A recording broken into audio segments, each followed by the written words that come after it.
ಈ ಜಿಲ್ಲೆಯನ್ನ ಒಂದು ಸಹಕಾರಿ ಜಿಲ್ಲೆ ಅಂತಕ್ಕಂಥದನ್ನ ಮಾಡಿದ್ದಾರೆ ಅಂತಕ್ಕಂಥದನ್ನ ಇವತ್ತು ಎಲ್ಲರೂ ಕೂಡ ನೆನಪಲ್ಲಿ ಇಟ್ಕೊಳ್ತಾ ಇದ್ದೇವೆ. ನಾವೆಲ್ಲ ಬಂಧುಗಳೇ, ನನಗಂತೂ ಇವತ್ತು ಅವ್ರ 100ನೇ ವರ್ಷದ ಈ ಕಾರ್ಯಕ್ರಮದಲ್ಲಿ ಭಾಗಿಯಾಗಿರ್ತಕ್ಕಂಥದ್ದು ಅತ್ಯಂತ ಸಂತೋಷ ಆಗಿದೆ. ಅಷ್ಟೇ ಅಲ್ಲ, ಕೇಂದ್ರದ ರಾಜ್ಯಸಭೆಯ ವಿರೋಧ ಪಕ್ಷದ ನಾಯಕರಾಗಿರ್ತಕ್ಕಂಥ ಕಾಂಗ್ರೆಸ್ ಪಕ್ಷದ ಅಧ್ಯಕ್ಷ ಆಗಿರ್ತಕ್ಕಂಥ ಮಲ್ಲಿಕಾರ್ಜುನ ಖರ್ಗೆ ಅವರು ಒಳ್ಳೊಳ್ಳೆಯ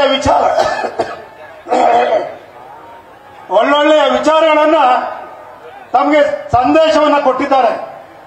ಶಿಕ್ಷಣ ಕ್ಷೇತ್ರಕ್ಕೆ ಯಾವ ರೀತಿ ಅನ್ಯಾಯ ಆಗ್ತಾ ಇದೆ, ಯಾವ ರೀತಿ ಮಾಡಬೇಕು ಅಂತಕ್ಕಂಥದ್ದು, ಅದು ರಾಜ್ಯ ಸರ್ಕಾರ ಇರಲಿ, ಕೇಂದ್ರ ಸರ್ಕಾರ ಇರಲಿ, ಎಲ್ಲರೂ ಕೂಡ ಒಬ್ಬ ಹಿರಿಯ ನಾಯಕರಾಗಿ ಸಂದೇಶವನ್ನು ಕೊಟ್ಟಿದ್ದಾರೆ.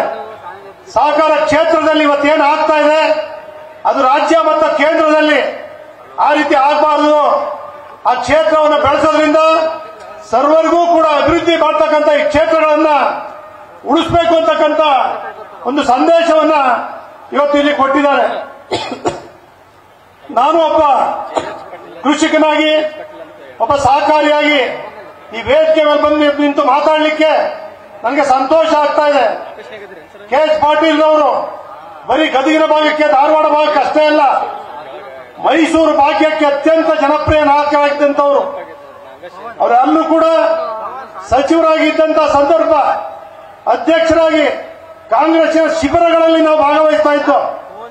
ಮೈಸೂರಿನ ವಿಶ್ವವಿದ್ಯಾಲಯದಲ್ಲಿ ಆ ವಯಸ್ಸಿನಲ್ಲಿಯೂ ಕೂಡ ನಾನು ವಿದ್ಯಾವಂತರಾಗಿ ಓದಬೇಕು ಅಂತ MA ಕರೆಸ್ಪಾಂಡೆನ್ಸ್ ಕೋರ್ಸ್ ಅನ್ನ ಎಕ್ಸಾಮ್ ಮಾಡಲಿಕ್ಕೆ ಮನೆಗೆ ಬರ್ತಾ ಇದ್ರು.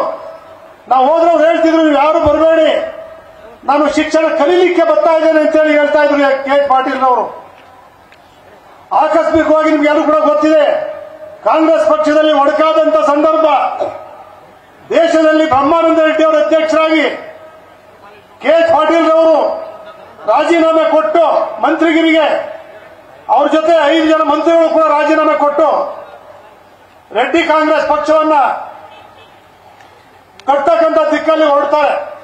ಅವತ್ತು ಎಸ್.ಎಂ. ಕೃಷ್ಣ ಅವರು, ಎಚ್.ಎನ್. ನಂಜೇಗೌಡರು, ಉಜ್ಮಾತಿಗೌಡರು, ಮಹಮ್ಮದ್ ಅಲಿ ಅವರು, ನಾರಾಯಣರಾಮ್ ಅವರು, ಮೈಸೂರು ಜಿಲ್ಲೆಯಲ್ಲಿ ಕೆಂಪೇಗೌಡರು, ಎಸ್. ಪುಟ್ಟಸ್ವಾಮಿ ಅವರು, ಇಡೀ ಮೈಸೂರು ಭಾಗದ, ಮಂಡ್ಯ ಭಾಗದ ಎಲ್ಲ ನಾಯಕರುಗಳು ಕೂಡ ಅವ್ರ ಜೊತೆ ನಿಂತಿದ್ರು. ಆದ್ರೆ ಅವ್ರು ನೇರವಾಗಿ ಮಾತಾಡ್ತಕ್ಕಂಥ ಒಂದು ದಕ್ಷ ನಾಯಕತ್ವ, ಅವರು ಆ ಸಂದರ್ಭದಲ್ಲಿ ಇಡೀ ರೆಡ್ಡಿ ಕಾಂಗ್ರೆಸ್ ಅಲ್ಲಿ ಗೆದ್ದವರು ಇಬ್ರೆ, ಒಂದು ಭೀಮಣ್ಣ ಖಂಡ್ರೆ, ಒಂದು ಬಾಳೆಕುಂದ್ರಿ ಅವರು, ಎಲ್ಲ ಸೋತ್ಬಿಟ್ರು. ಹಿಂದೆ ಕಾಂಗ್ರೆಸ್ ಪಕ್ಷನೇ ಇದ್ದದ್ದು ಆಡಳಿತದಲ್ಲಿ. 76ನೇ ಇಸ್ವಿಲಿ ನಾನು ಕೆ. ಪುಟ್ಟಸ್ವಾಮಿ ಅವರು ಲೋಕಸಭಾ ಚುನಾವಣೆಗೆ ತುಳಸಿದಾಸ್ ಕ್ಯಾನ್ವಾಸ್ ಮಾಡಕ್ ಹೋಯ್ತಾ ಇತ್ತು. ಎಲ್ಲ ಗೋಡೆ ಮೇಲೆ ಬರೀತಾ ಇದ್ರು, ಇಂದಿರಾ ಗಾಂಧಿ ಓಟ್ ಇಲ್ಲ, ಹಸುಗೆ ಹುಲ್ಲಿಲ್ಲ, ಕರುಗೆ ಹಾಲಿಲ್ಲ ಅಂತೇಳಿ. ಬೇರೆ ಬೇರೆಯವರಾಗಿದ್ರೆ ಏನೇನೋ ಬರ್ಬಿಡ್ತಿದ್ರು.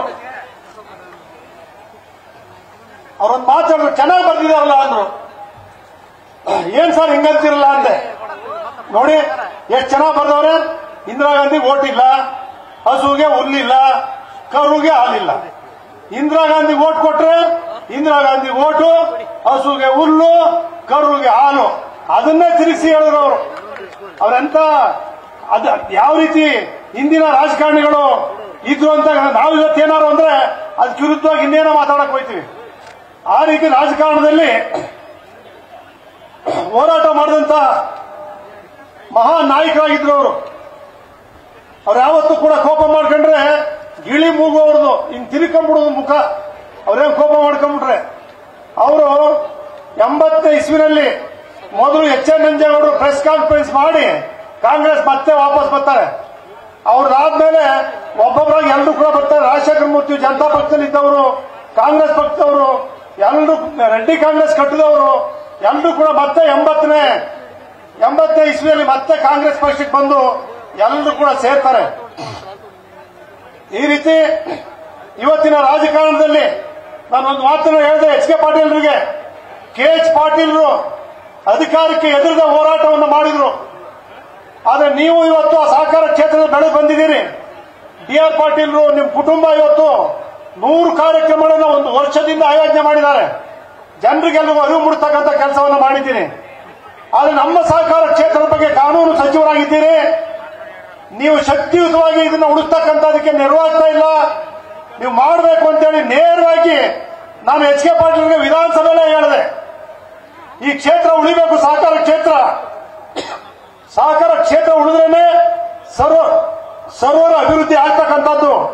ಅದರಿಂದನೇ ಎಚ್ ಕೆ ಪಾಟೀಲ್ರು ಹೋರಾಟವನ್ನು ಮಾಡಿ ಹಿಂದಿನ ಸಹಕಾರಿಗಳು ಪ್ರಾಮಾಣಿಕವಾಗಿ ಹೋರಾಟ ಮಾಡಿ ಕ್ಷೇತ್ರವನ್ನು ಉಳಿಸಿದ್ದಾರೆ. ಡಿ ಕೆ ಶಿವಕುಮಾರ್ ಅವರು ಕೂಡ ಸಹಕಾರ ಮಂತ್ರಿಗಳಾಗಿದ್ರು. ಈ ಒಂದು ಮಲ್ಲಿಕಾರ್ಜುನ ಖರ್ಗೆ ಅವರು ಕೂಡ ಸಹಕಾರ ಮಂತ್ರಿಗಳಾಗಿದ್ರು. ಅಂತ ಒಂದು ಸಂದರ್ಭದಲ್ಲಿ ಈ ಗದಗಿನ ಜಿಲ್ಲೆ ಬರಡು ಭೂಮಿಯಾಗಿತ್ತು.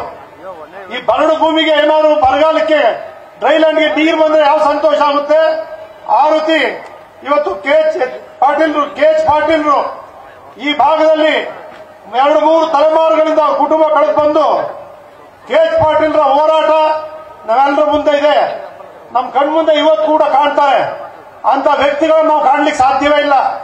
ಅಧಿಕಾರಕ್ಕೆ ಎದುರದೆ ದೇವರಾಜು ಅರಸು ಅಂತವ್ರನ್ನ, ಇಂದಿರಾ ಗಾಂಧಿ ಅಂತವ್ರನ್ನ ಎದುರಾಳಿಗಳಾಗಿ ಹೋರಾಟವನ್ನು ಮಾಡಿದಂತ ಒಬ್ಬ ಧೀಮಂತ ನಾಯಕರು ಕಾಂಗ್ರೆಸ್ ಪಕ್ಷದ ಕಟ್ಟ ಅಭಿಮಾನಿಗಳಾಗಿದ್ದರಿಂದ ಮತ್ತೆ ಕಾಂಗ್ರೆಸ್ ಪಕ್ಷಕ್ಕೆ ಸೇರಿ ಅವರು ಕೂಡ ಮತ್ತೆ ಮಂತ್ರಿಗಳಾಗಿ, ಇವತ್ತು ಎಚ್ ಕೆ ಪಾಟೀಲ್ ಕೂಡ ಮಂತ್ರಿಗಳಾಗಿ ಈ ಭಾಗದ ಸರ್ವತೋಮುಖ ಅಭಿವೃದ್ಧಿಗೆ ಹಗಲಿಗೂ ಕೂಡ ಶ್ರಮಿಸ್ತಾ ಇದ್ದಾರೆ. ಮುಖ್ಯಮಂತ್ರಿಗಳು, ಉಪಮುಖ್ಯಮಂತ್ರಿಗಳು, ಸರ್ಕಾರ ಹೆಚ್ಚಿನ ರೀತಿಯಲ್ಲಿ ಈ ಭಾಗದ ಜನರಿಗೆ ಕೇಂದ್ರದಲ್ಲಿ ಮಲ್ಲಿಕಾರ್ಜುನ ಖರ್ಗೆ ಅವರು ಕೂಡ ಇರೋದ್ರಿಂದ ಇವತ್ತು ಈ ಸರ್ಕಾರವನ್ನ 136 ಜನಗಳನ್ನ ಗೆಲ್ಲಿಸಿ ಅಧಿಕಾರವನ್ನ ಕೊಟ್ಟಿದ್ದೀರಿ. ಅವರು ಕೂಡ 5 ಗ್ಯಾರಂಟಿಗಳನ್ನು ಕೊಟ್ಟಿದ್ದಾರೆ. ಇನ್ನು ಮುಂದೆ ಅಭಿವೃದ್ಧಿ ಕೆಲಸಗಳನ್ನು ಕೂಡ ಮಾಡ್ತೇವೆ ಅಂತಕ್ಕಂಥ ತೀರ್ಮಾನಗಳನ್ನು ಕೂಡ ಕೈಗೊಂಡು ಹೆಚ್ಚಿನ ಅಭಿವೃದ್ಧಿ ಕಡೆಗೆ ಗಮನ ಕೊಡಬೇಕು. ಜೊತೆಗೆ ಸಹಕಾರ ಕ್ಷೇತ್ರವನ್ನ ಉಳಿಸಿ ಸರ್ವ ಜನರು ಕೂಡ ಆರ್ಥಿಕವಾಗಿ ಮೇಲೆತ್ತಕ್ಕಂಥದ್ದನ್ನ ಈ ವೇದಿಕೆ ಮೂಲಕ ನನ್ನ ಮನವಿಯನ್ನ ಉಪಮುಖ್ಯಮಂತ್ರಿಗಳಲ್ಲಿ ಎಚ್ ಕೆ ಪಾಟೀಲ್ ಅವರಲ್ಲಿ ಮನವಿಯನ್ನ ಮಾಡ್ತಾ ವೇದಿಕೆ ಮೇಲಿರ್ತಕ್ಕಂಥ ಎಲ್ಲ ಅಭಿಮಾನಿಗಳು ಬಂದು ಪಕ್ಷಾತೀತವಾಗಿ ಇವತ್ತು ಬಂದು 100ನೇ ವರ್ಷದ ಕಾರ್ಯಕ್ರಮವನ್ನು ಏನ್ ಮಾಡ್ತಾ ಇದೀವಿ, ಇದೇ ಒಂದು ಸಾರ್ಥಕವಾದಂತ ಬದುಕು. ಇನ್ನೂ ಎತ್ತರದ ಕಾರ್ಯಕ್ರಮಗಳನ್ನ ಸರ್ಕಾರನೇ ಮಾಡಬೇಕಾಗಿತ್ತು. ಆದ್ರೆ ಸರ್ಕಾರ ಮಾಡದೇ ಇದ್ರೂ ಕೂಡ ಸರ್ಕಾರದ ಮಂತ್ರಿಗಳಾಗಿ ಇವತ್ತು ಬಂದು ಉಪಮುಖ್ಯಮಂತ್ರಿಗಳು ಎಚ್ ಕೆ ಪಾಟೀಲ್ ಅವರು ಎಲ್ಲ ಮಂತ್ರಿಗಳು ಒಟ್ಟಾಗಿ ಮಾಡ್ತಾ ಇರ್ತಕ್ಕಂಥದ್ದು, ಅವ್ರಿಗೆ ಸಲ್ಲಿಸ್ತಾ ಇರ್ತಕ್ಕಂಥ ಗೌರವ, ನೀವೆಲ್ಲರೂ ಕೂಡ ಸೇರಿ ಅವ್ರಿಗೆ ಒಂದು ಶ್ರದ್ಧಾಂಜಲಿಯನ್ನು ಸಲ್ಲಿಸ್ತಾ ಇರ್ತಕ್ಕಂಥದ್ದು, ಜನ್ಮದಿನೋತ್ಸವವನ್ನು ಆಚರಣೆ ಮಾಡ್ತಾ ಇರ್ತಕ್ಕಂಥ ಕಾರ್ಯಕ್ರಮಕ್ಕೆ ಬಂದಿರ್ತಕ್ಕಂಥ ತಮಗೆಲ್ಲ ನನ್ನ ನಮಸ್ಕಾರಗಳು. ನ್ಯೂಸ್ ಫಸ್ಟ್ ನಿರ್ಭೀತಿಯಿಂದ ನಿಮ್ಮ ಪರವಾಗಿ.